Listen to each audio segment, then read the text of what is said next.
घटना ऐसी नहीं है कि वो लड़की ने अपने पति को मरवा दिया। ये कथा ये बताती है कि देखो उस आदमी की क्या गलती थी, उस मर्द की क्या गलती थी। उसने तो बेचारे अपनी पत्नी ने जो कहा कि वहां चलना है तो उसने मना नहीं किया, चलो तुम्हें घुमा के। उसने ही प्लान बनाया कि अपने को वहां घूमने चलना है।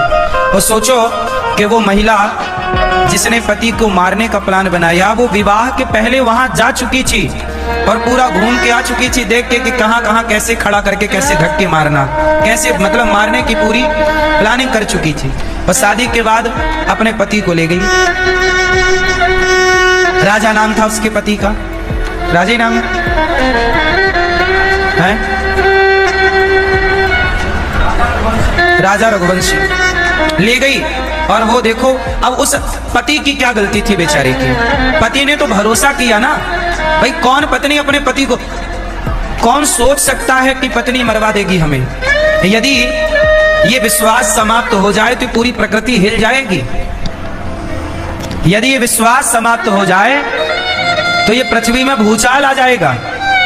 अरे दूसरा कोई मार के चला जाए तो आश्चर्य नहीं, दुश्मन मारे, आतंकवादी मारे तो आश्चर्य नहीं। वो तो मारने ही आए हैं। अभी आतंकवादी आए और जात पूछ के हिंदू हो के नहीं मार के चले गए। उनसे तो उम्मीद क्या कर सकते थे भाई, वो तो मारने ही आए थे, वो तो आतंकी थे।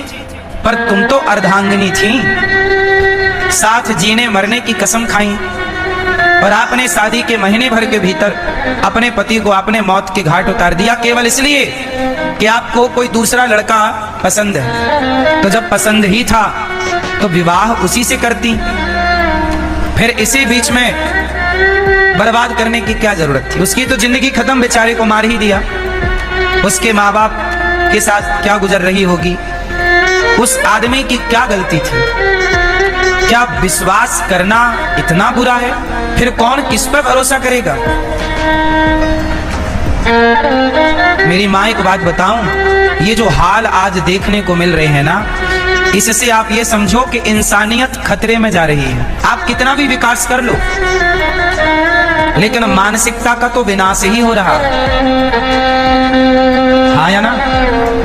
ये मानव जाति का सबसे बड़ा ह्रास है, पतन है। इससे बड़ा पतन इंसान का और क्या हो सकता है। जिस देश की नारियां अनसुईया होती हैं, जिस देश की नारियां सावित्री बनकर यमराज के मुंह से अपना पति वापस ले आती हैं, उस देश की नारियां अपने पति को मरवा डालती हैं। ये सुनने में कितना अजीब है, कितना भयंकर है। इसलिए मेरी माँ, आजकल का युग है कि शादी ब्याह करने के पहले अपनी बेटियों को, अपने बेटों को बहुत अच्छे से समझ लो, जान लो, परख लो। लड़की की माँ, उस माँ को भी नहीं पता था कि मेरी बेटी ऐसी है। कोई थोड़ी जानता है कि कोई कैसा है, व्यक्ति तो भरोसा करता है। इसलिए आप लोग अपने बच्चों को संस्कार दीजिए। यदि आज कोई रक्षा कर सकता है आपकी, आपके बच्चों की और इस देश की, तो रक्षा कौन कर सकता है। पुलिस रक्षा कर पाती तो राजा की रक्षा कर लेती, ना मरता। सेना रक्षा कर पाती तो कर लेती, ना मरता। यदि कोई रक्षा कर सकता है आपके परिवार की और आपके रिश्तों की, तो वो केवल एक है, संस्कार। बेटी को बढ़िया संस्कार दिए जाते तो ये खुरापात जन्म ही क्यों लेता खोपड़ी में। हाँ या ना?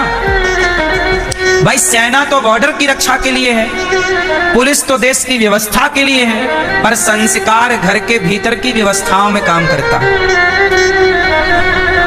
इसलिए आज की जो जनरेशन है, आज के जो बच्चे हैं, वो हरकत ये इसलिए कर रहे हैं क्योंकि संस्कारहीन है। अब बताओ संस्कार क्या है? सबसे बड़ा संस्कार क्या है?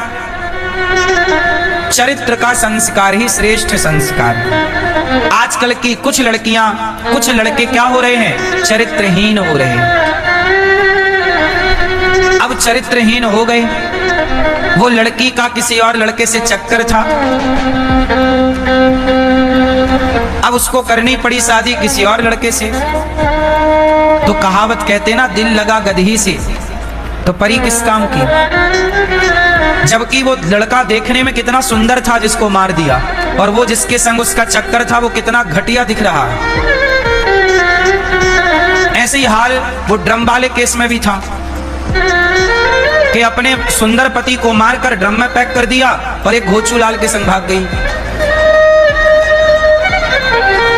आजकल ये लड़कियों की पसंद क्या हो रही है, इन्हें घोचू ही पसंद आ रहे हैं।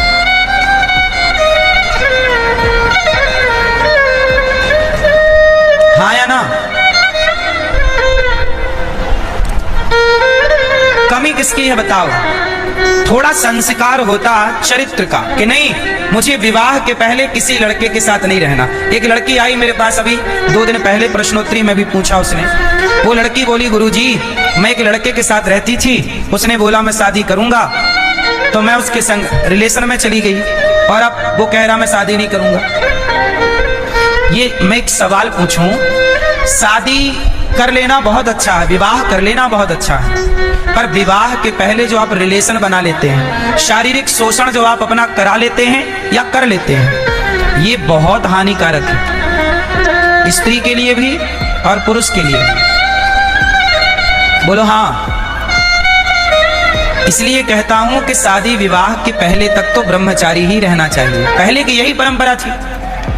अब आज के लड़के होशियार हैं, शादी हुई नहीं पहले ही उनका मन भटकने लग जाता है और वो अपना शारीरिक पूर्ति करने लग जाते हैं। उन्हें पता नहीं है लेकिन उसके दुष्परिणाम क्या है। एक दूसरी बहन आई, उसने कहा गुरुजी हमारी बहन है, उसने विवाह किया और विवाह करने के बाद, बहुत ध्यान से सुनना ये बात आपके काम आएगी भविष्य में। एक लड़की ने विवाह किया, विवाह के कुछ दिनों बाद पता चला कि उसके पति को एड्स की बीमारी है, एड्स है। तो डॉक्टरों को दिखाया, भाई ये कैसे हुआ? तब उस डॉक्टर ने बताया कि इस आदमी का बहुत सारी स्त्रियों से चक्कर था, तो ये एड्स हो गया।